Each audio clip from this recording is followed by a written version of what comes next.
साठी आळूची पानं घेतलेली आहेत, ती स्वच्छ धुवून आता साफ करून घेते, शिरा वगैरे काढून घेते।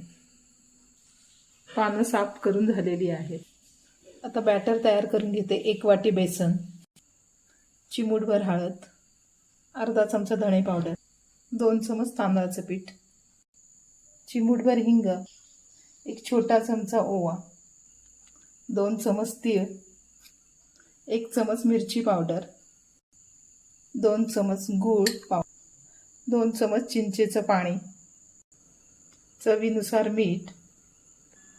तर बॅटरमध्ये थोडंसं पाणी घालून मिक्स करून घेते। तर पानांना बॅटर लावून घेणार आहे आणि ही पानं अशी उलट-सुलट टाकून घ्यायची आहेत। सगळ्या पानांना बॅटर लावून घेते, रोल करून घेते, 20 मिनिटं वाफेवर ठेवून घेते। आता आळूवडी आहे ते तळून घेते। कुरकुरीत अशी आळूवडी तयार झाली।